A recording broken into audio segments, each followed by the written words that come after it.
안녕하세요. 주의 백성의 강건함을 위하여 매일 밥 짓는 목사 김태양입니다. 오늘의 말씀 요한계시록 4장 1절에서 11절까지의 말씀입니다. 하나님이 인생의 드라마의 마지막 편을 먼저 보여주십니다. 작가 되신 하나님의 서술 방식입니다.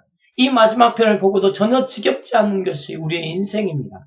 성경을 펼치십시오. 3번 꼭 먼저 읽어주십시오. 요한을 통해 예수님이 7교회를 향하여 전달하고 싶은 것을 마칩니다. 그리고 그 이후에 요한이 성령의 감동에 이끌려 첫 번째 본 그림이 바로 요한계시록 4장입니다. 요한계시록 4장 1절입니다.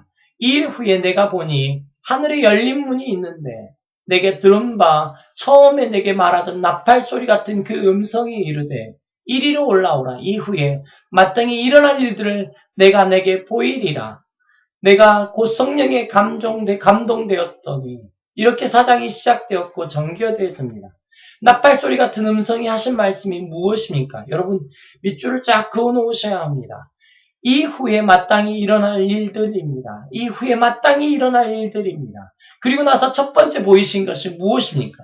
1절부터 11절까지 눈에 보이는 것을 나열하면 이렇습니다. 열린 물, 보좌와 보좌의 주위, 보좌에 앉으신 이, 보좌의 주위에 서 있는 이들, 이것이 우리에게 우리 눈에 보여지는 것입니다. 자, 여기서 두 가지 질문을 해보겠습니다. 첫 번째 질문은 이후에 마땅히 일어날 일들을 보여주신다고 하면서 열린 문, 보좌와 보좌의 주위, 보좌에 앉으신 이, 그리고 보좌의 주위에 서 있는 이들을 보이시는 이유가 무엇일까요? 두 번째 질문입니다. 4장의 끝부분에 나오는 네 생물과 24장로가 하고 있는 일은 무엇입니까? 첫 번째 문제부터 생각해 보도록 하겠습니다. 왜 첫 번째 보여주시는 것이 열린 문, 보좌와 보좌의 주위, 그리고 보좌에 앉으시니, 그리고 보좌의 주위에 있는 이들을 보이시는 것일까요? 먼저 그 모습이 어떠한지 살펴보도록 하겠습니다. 3절입니다. 보좌에 앉으신 이의 모양이 벽옥과 홍보석 같고 또 무지개가 있어 보좌에 들렀는데 그 모양이 녹보석 같더라. 또 보좌에 둘려 24보좌들이 있고 그 보좌들 위에 24장로들이 흰옷을 입고 머리에 금관을 쓰고 앉았더라. 보좌로부터 번개와 음성과 우리의 소리가 나고 보좌 앞에 켠 등불 7이 있으니 이는 하나님의 7영이라. 보좌의 통치의 보좌가 장엄하게 갖춰진 모습입니다. 그 보좌에 앉으신 분은 어떻습니까? 8절입니다. 네 생물이 쉬지 않고 말합니다. 거룩하다 거룩하다 주 하나님 곧 전능하신 이여 전에도 계셨고 이제도 계시고 장차 오실 이시라. 9절입니다. 보좌에 앉으신 이는 세세토록 살아계신 분이시다. 11절입니다. 우리의 하나님이시다. 주께서 만물을 지으셨다. 만물이 주의 뜻대로 있었고 또 주께로 지으심을 받았다라고 고백하고 있습니다. 이것이 요한에게 첫 번째 보여준 그 모습입니다. 왜 이 모습을 보여주시는 것일까요?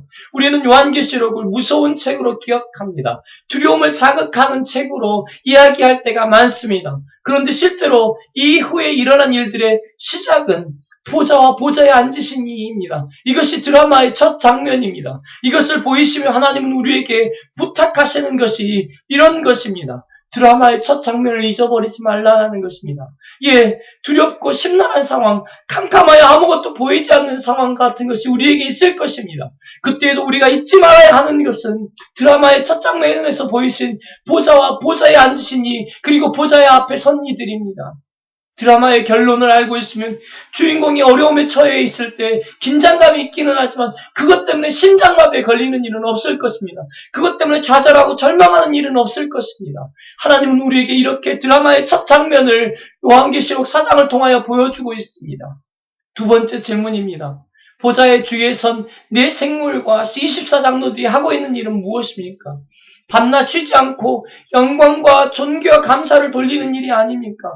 경배하고 자신의 면류관을 보좌 앞에 드리며 영광과 존귀와 권능이 주께 있다고 고백하는 일이 아닙니까? 이것이 주님의 백성의 마지막입니다. 우리의 마지막입니다.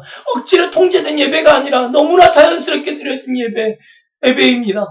우리 하나님은 우리에게 신실하십니다. 우리의 인생을 통해 예배받으시기에 합당하신 하나님으로 서십니다. 우리는 전심으로 주님을 예배하게 됩니다. 하나님께서 우리의 삶 가운데 하셨던 일들을 하나님 앞에 다시 돌려드리는 그 예배가 우리의 결론입니다. 이것이 요한계시록 4장이 우리에게 보여준 그림입니다. 프리메이슨이 승리하지 않습니다. 일루미나티가 승리하지도 않습니다. 우리의 주위에 있는 악이 우리를 잠식시키지 못합니다. 결국 승리자는 우리 하나님이십니다. 강하고 능하신 왕, 세상 모든 나라 다스리시네. 소리 높여 찬양해. 주는 만왕의 왕, 주는 만유의 주. 오늘 주께서 보내신 현장에서 이 고백을 힘차게 주님께 드리는 날을 만들어 보면 어떨까요? 우리에게 보여주신 마지막 장면을 기억하여야 합니다. 주의 백성들이 오늘 또 화이팅!